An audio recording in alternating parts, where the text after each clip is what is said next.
for Meghan Markle because her sister Samantha ain't going anywhere.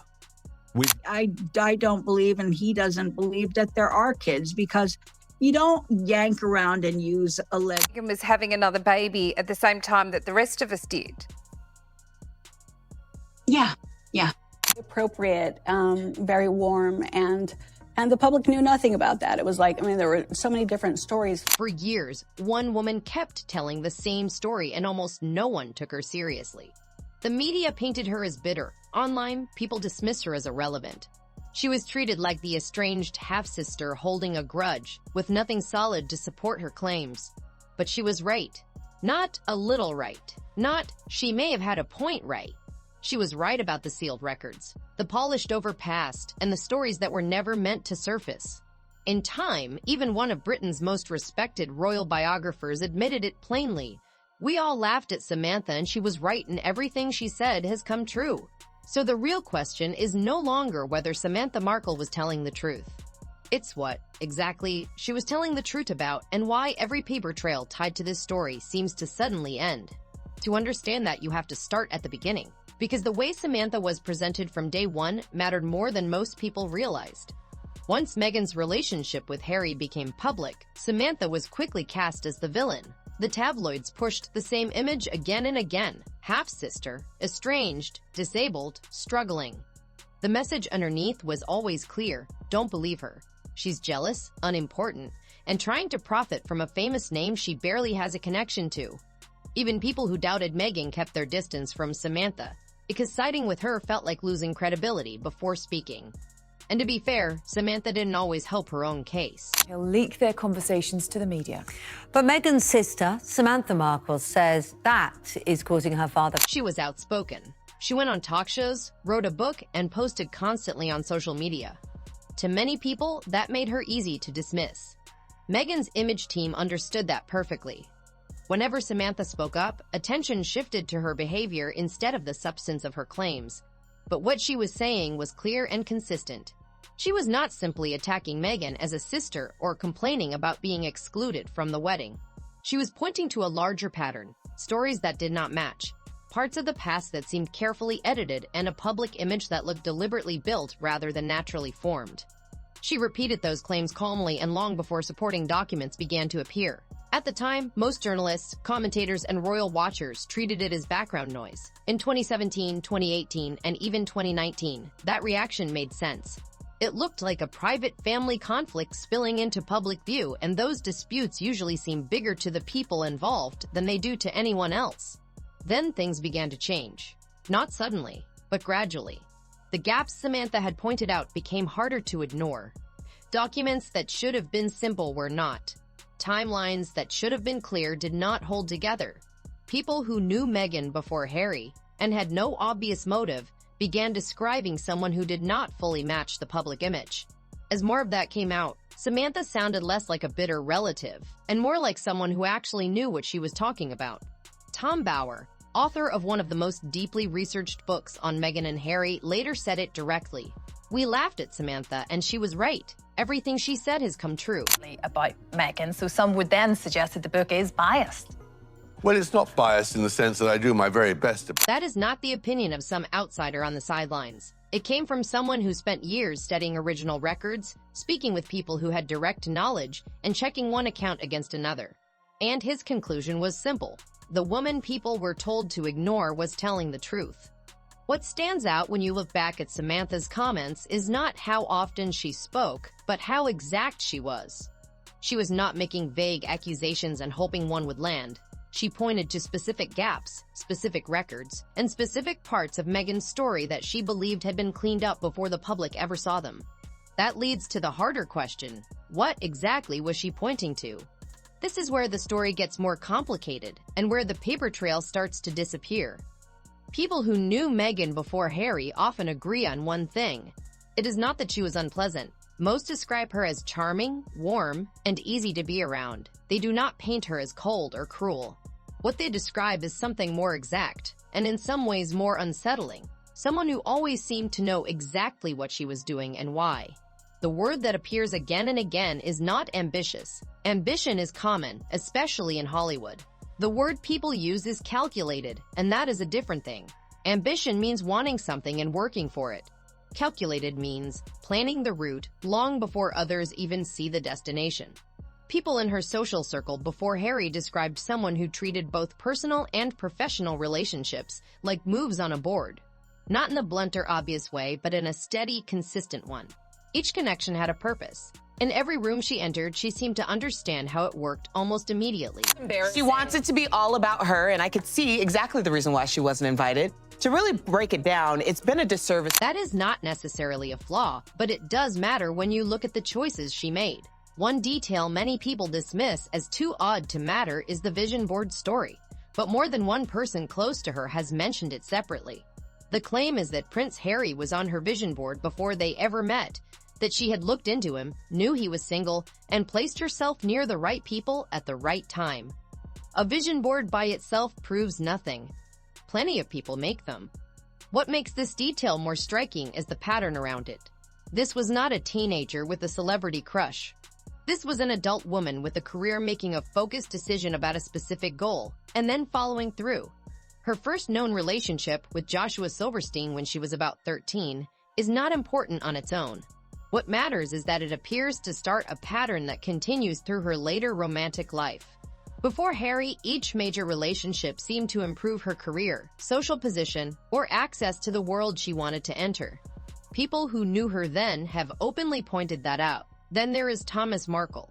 It is well documented and not disputed that he paid for her education at Immaculate Heart High School. But the version of her background she shared publicly and reportedly with the royal family was different. It suggested struggle, family difficulty, and building her life without much support.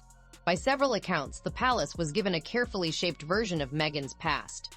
It was not a complete invention, but it was selective and strategically incomplete. And that matters because it is much harder to disprove what is left out than what is directly false. You cannot fact-check an omission. You cannot produce a document showing that someone failed to mention something. What you can do is speak to the people who were present, and the people who were there repeatedly describe events in a way that does not match the official version. Both Tom Bower and Andrew Morton reported this. They worked separately, had different sources, and took different routes. Yet both found that uncovering the real story of Meghan Markle before Harry was unusually difficult. Sources stopped talking. People who had agreed to speak suddenly pulled back. Places where records should have existed turned up empty. That kind of pattern does not usually happen by chance. What makes this more serious than simple image management is that some of what she was said to be hiding was not just embarrassing. It may have carried real personal and legal risk. And that becomes clearest not in gossip, but in the documents no one expected to be found. A lot of what is written online about Meghan is easy to dismiss. It often comes from anonymous forums, unverified social media accounts, or YouTube channels with no solid sourcing. That makes it easy to label anything uncomfortable as conspiracy and move on. But the California Birth Records Office issue was different. It was not a forum rumor or a video claim. It was a formal written request sent through the proper process using public information. No drama, no loaded language, just a researcher asking a government office for a routine records search. The name used in that search was Rachel Meghan Markle. That matters because many people do not realize it. Meghan is essentially a stage name. Her legal birth name and the name on her original records is Rachel Meghan Markle. That is the name under which the search was made. On Lilibet's birth certificate, which was obtained by Access Hollywood, only one of Lily's parents was referenced. The records office first reported no match for a child named Lily Diana Mountbatten Windsor, a name that had been circulating online in claims about Meghan's past. By itself, that meant little. Unverified names tied to unverified stories often lead nowhere. But the second result was far more significant. The office confirmed that a Miss Rachel Meghan Markle gave birth to a child in 1997. This was not rumor or online speculation. It was a result from a formal state record search. After that, the trail stopped because the records were sealed. Sealed birth records are not automatically suspicious. There are valid privacy and legal reasons for that. What stands out here is not just that the records were sealed, but when it happened. People who have studied the case keep coming back to the timing, and no clear explanation has been given. Records that would normally have remained in the public archive were closed off during the same period Meghan's public profile was starting to grow. That does not prove anything by itself, but it creates a gap, and gaps in official records do not explain themselves. This was not the only unusual record issue from that period. Her first marriage to film producer Trevor Engelson raises questions as well. The marriage records were sealed, and according to people close to the family, neither her father nor her mother knew the wedding was taking place. Married to Trevor Engelson, a film producer, but they split in August 2013. They were together for 9 years, and 2 people were reportedly pulled in at the last minute to act as witnesses. They were not close friends, not relatives, and not people with any lasting tie to the couple. For someone who later made family narratives such a major part of her public image, that level of secrecy around the biggest legal commitment of her life at the time stands out. The marriage to Trevor Engelson ended in 2013, and the divorce appears to have been handled in much the same way. Once again, the public record seems thinner than expected. This matters for a simple reason. Social media rumors can be invented, anonymous sources can be made up, but gaps in official records are different. You cannot fake the absence of a document, and you cannot invent a sealed file. What you can do is ask why something that should be accessible is not, and why no one has given a direct answer. So the records exist, they are sealed, and they point to a child born in 1997. The next obvious question is who else was involved? That is where this stops being just a puzzle about missing documents and starts becoming a story involving real people. It is publicly confirmed that Meghan attended Northwestern University and graduated in 2003 with degrees in theater and international relations. What gets less attention is what her life looked like during those years and immediately after, the relationship she had, the choices she made, and the people around her before the public version of her was fully formed.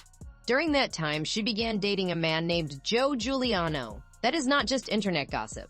His place in her life has been mentioned in multiple independent accounts from people who were in her social circle then. What remains disputed is what reportedly happened between them and how it fits into the timeline. Now, where is Joe Giuliano, Meghan Markle's alleged for legal purposes first husband? Apparently, he's living a quiet... According to people who say they are close to the story, Meghan and Joe had a son together, reportedly named Noel, born around 1999. That does not match the 1997 record, and that difference should be acknowledged, not ignored. Still, it fits a larger pattern, a stretch of Meghan's life from the late 1990s into the early 2000s where records become scarce, personal accounts clash, and the official story offers very little. Some who claim to know the family have pointed to physical similarities between Noel, Meghan, and Joe. That is the kind of claim outsiders cannot verify and can easily dismiss. But it has come up more than once from different sources. That does not prove it is true, but repeated details like that are usually more common in real stories than invented ones. What gives the Joe Giuliano story more weight is what is said to have happened later. The claim is that after Meghan's public profile began rising, she contacted Joe through legal channels, not to reconnect, but to warn him against speaking publicly about their past. According to the same accounts, that was followed by a cleanup. Photos disappeared, messages were removed. Both the digital and paper trail linking them became much harder to trace than you would expect for 2 people who were reportedly in a real relationship. So the father, Joe Giuliano, the father of Lucia, might be waiting for Lucia to get her payout. I know it all sounds very crazy. It is important to separate the 2 claims here. They are often bundled together, but they do not depend on each other. If Noel exists and is Meghan's child, that is one issue. If Meghan later contacted a former partner through legal channels to warn him not to speak, that is another and in some ways the more revealing one because it points to behavior, not biology. Even if the child claim is wrong, the alleged response still matters. People do not usually erase records, remove photos, or threaten legal action over a relationship from 20 years ago unless they believe there is something worth controlling. So even if one part of the story fails, the reported effort to scrub that period of her life may still tell its own story. This is not about forcing a final conclusion. It is about laying out the claims, checking them against the timeline, noting where the accounts line up and where they do not, and being honest about what remains unresolved. What remains unresolved is simple. A sealed 1997 birth record exists. A relationship with Joe Giuliano existed, and the documentation needed to connect those facts into a clear timeline is unusually hard to access. That is not a conspiracy theory. It is a set of facts with a missing section in the middle. The internet usually makes stories like this worse. It moves too fast, skips verification, adds extra details and connects dots that may have nothing to do with each other. Soon, the original claim is buried under something bigger, louder, and easier to tear apart. And when that larger story falls apart, the smaller facts inside it often disappear with it. I guess the heat was too much for Joe Giuliano, and he eventually moves the child to Italy and still keeps... Once the internet grabs a story that might be true, the solid parts and the invented parts usually get tangled together. When the fake part falls apart, the real part often gets buried with it. That is what happened with Joe Giuliano. At some point, the label Ghost Groom appeared and quickly took over the story. No one can clearly trace where it began, which says a lot on its own. But once the phrase caught on, it spread fast. Forums lit up. YouTube channels that had been quietly guessing suddenly drew huge audiences. Random screenshots circulated. Blurry photos of unknown blonde men were passed around as proof. People with no direct link to the original materials spoke as if they had first-hand knowledge. As the noise grew, the actual issue got buried. The sealed record and the confirmed relationship were still the core questions, but they were drowned out by layers of speculation. The version that spread fastest was the claim of a secret marriage. Not just a romance or a child, but a hidden wedding, a concealed legal union, and a marriage license that Meghan had supposedly suppressed and that someone was about to reveal. That was the claim that went viral, and it did not stand up. No marriage license appeared. No verifiable wedding photos surfaced. No confirmed witnesses were named. The dates did not match, and the story kept changing depending on who told it. Over time, even some of the people pushing the theory started backing away, not publicly or clearly, but quietly through deleted videos, follow-up posts, and abandoned comment threads. The ghost groom theory fell apart.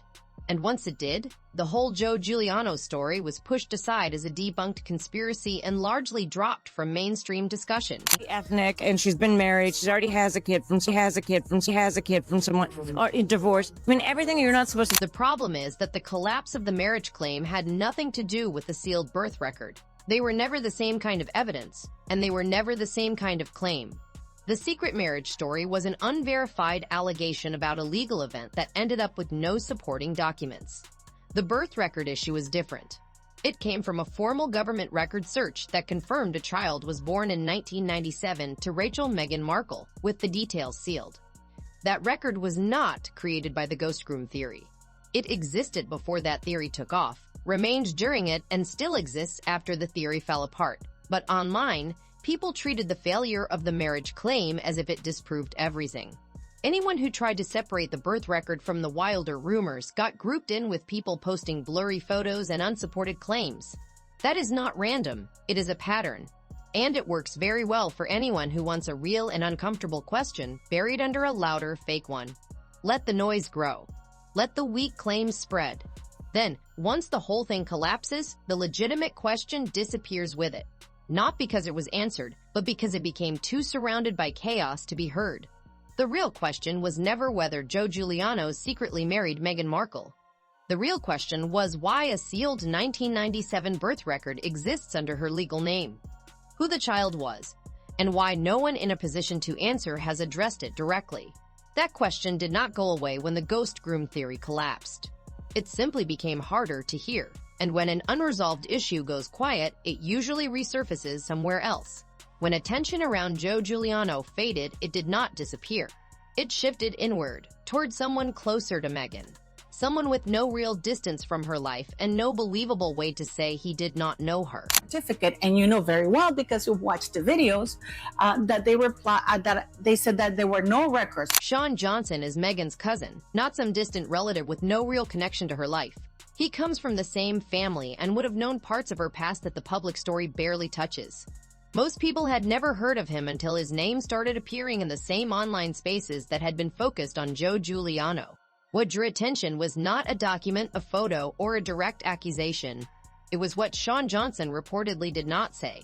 When asked whether Meghan had been pregnant with his child, his reported response was roughly, "She looked pregnant, and that's me standing with her." What matters is the shape of that answer. He did not call the claim false, ridiculous, or offensive. He did not clearly defend Meghan or himself. He simply described what the image seemed to show and confirmed he was in it, without clearly confirming or denying anything.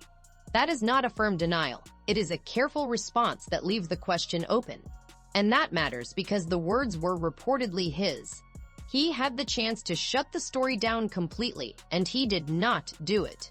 Of course, that could mean several things. He may have been cautious for legal reasons. He may have thought the question was beneath him. Or he may simply have been caught off guard and answered badly. He said, some of this stuff is just so harsh, and I know it's fake. You just tried to... There may be calmer ways to explain this, and that matters. But the fact that those explanations exist does not make the reaction any less striking. It simply means the truth is unclear, and by now, that kind of uncertainty is part of the pattern. What makes the Sean Johnson moment important is not the theory around it. It is how closely it matches the rest of the story. People said Joe Giuliano stayed silent and then faded from view. Trevor Engelson, Meghan's first husband, has never given a meaningful interview about their marriage. Thomas Markle, despite speaking more than anyone else in her family, has been discredited so heavily that many dismiss his words before hearing them. And Sean Johnson, when given a clear chance to answer, gave a response that revealed nothing while hinting at a lot. The pattern is the same in every case. None of these people openly call Meghan a liar. They are not making direct accusations, showing evidence, or putting clear claims on the record. They are simply refusing to back up her version of events. That kind of silence is specific. It does not sound like people with nothing to say. It sounds like people who believe speaking plainly would cost them more than staying quiet. When people who could speak choose not to, they are usually protecting something.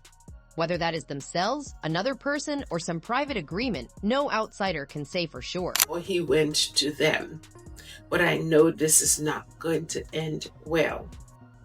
And the same pattern showing up across different people, relationships, and years is hard to dismiss as chance. And when silence is intentional, a system often grows around it to keep that silence in place. That system is usually hard to spot.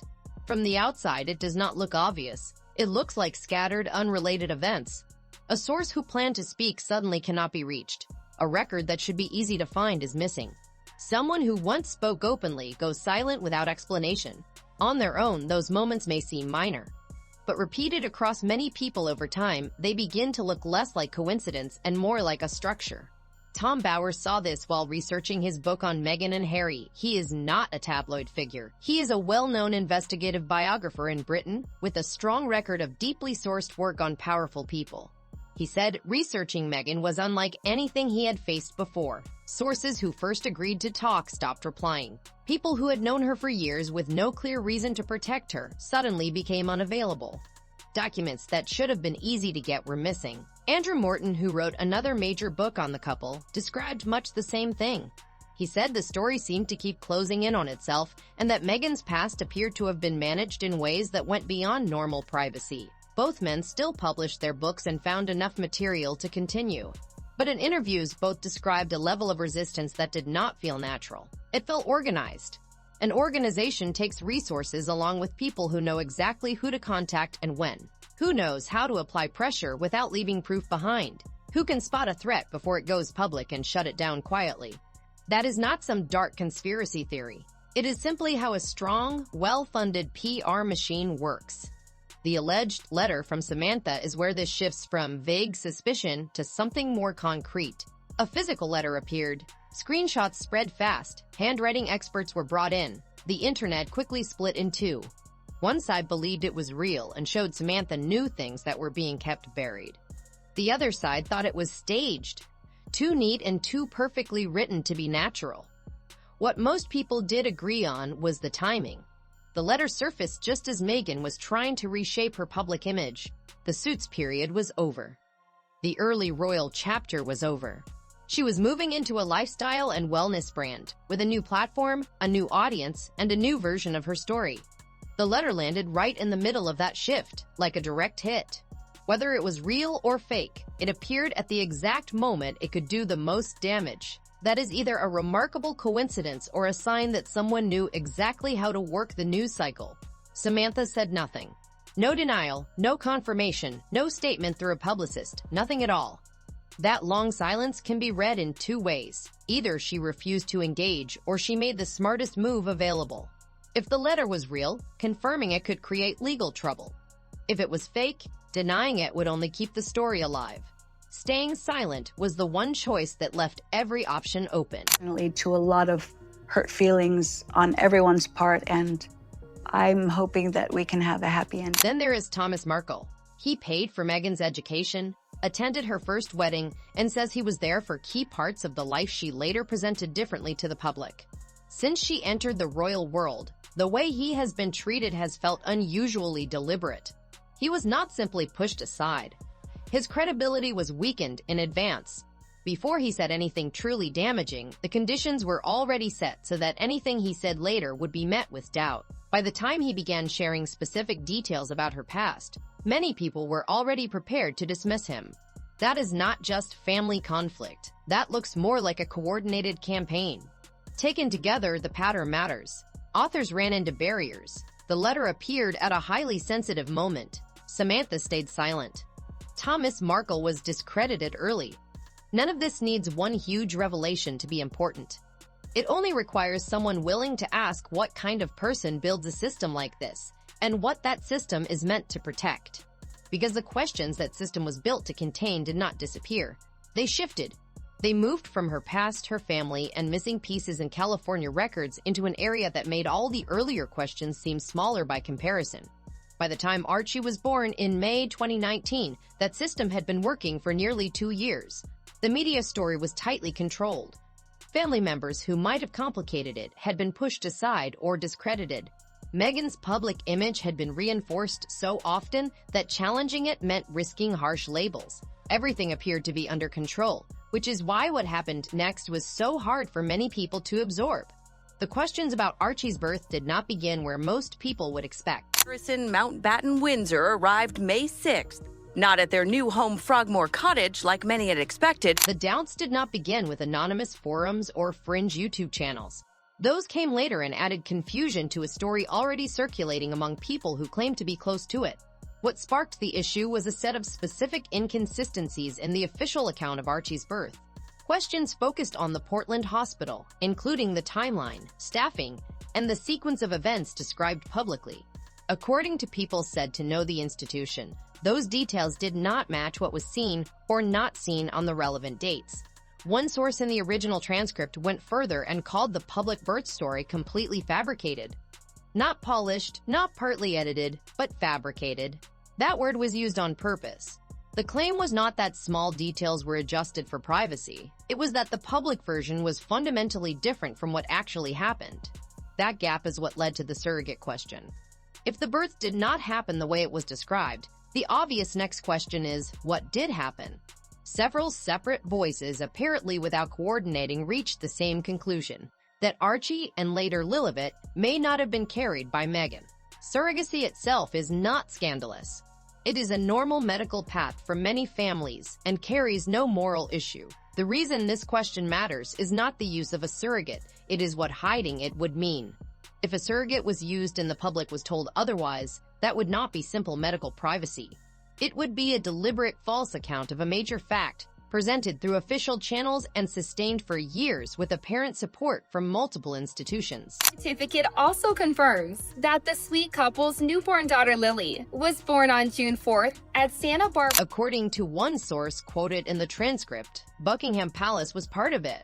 The claim is clear. Harry, Meghan, and the palace all knew what really happened and agreed on the version given to the public.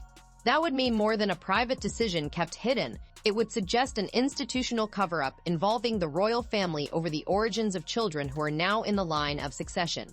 If that were true, the issue would reach far beyond Meghan's personal story. It would raise serious questions about the honesty of one of the most watched institutions in the world.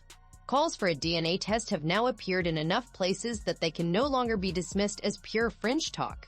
People who say they are close to the story have raised it. So have commentators who have been right about other details, including in spaces not known for extreme royal gossip. Whether such a test could ever happen or whether anyone could force or formally request one is another matter. But the fact that the idea keeps coming up from people who seem unconnected is, by itself, notable. Through all of this, the surrogacy claims, the questions about the birth story, the accusation of an institutional cover-up, and the repeated calls for DNA testing, Meghan has said nothing. No denial, no comment through a spokesperson, not even a vague statement meant to brush it off. just total silence. That silence can look like confidence, but real confidence usually looks different.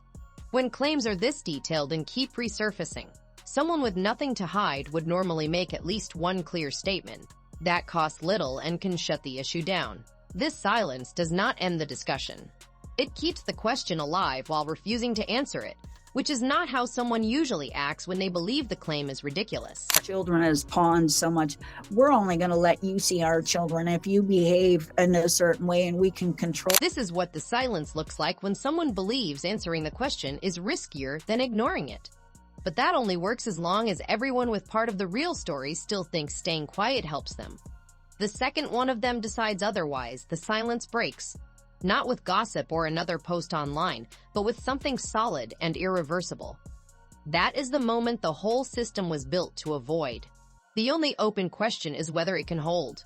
At its core, this story is not about one dramatic reveal. It is about a pattern. And patterns matter even without one final piece of proof.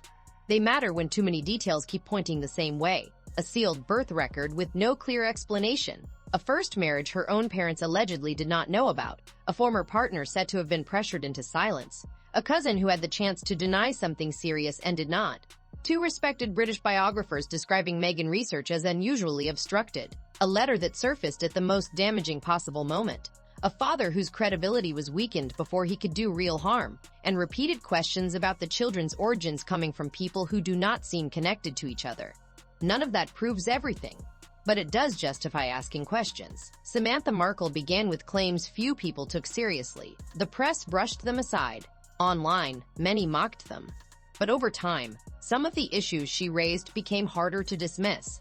The suggestion here is that she may still be holding back more. And the real issue is when she will use it and whether anyone will be prepared when she does. If you have followed this far, then you already know this story is not finished. The documents are still out there. The people involved are still here, and the silence holding it all together has already shown signs of strain. When Tom Bowers spoke, when Sean Johnson gave the answer he gave, and when the California Records Office confirmed what it confirmed, none of those moments looked huge on their own. But each one moved the story forward. Stories like this keep moving only when people keep paying attention. If something here made you pause, if one detail felt off, or if you are now thinking about a question you were not asking before, hit like. That is what helps this reach the next person who should be paying attention too. Share with someone who follows the royal story closely, especially someone who thinks they already know it all. And subscribe if you want to see what comes out next, because more usually does. If the system was built to keep this quiet, the least anyone can do is refuse to stay quiet about it.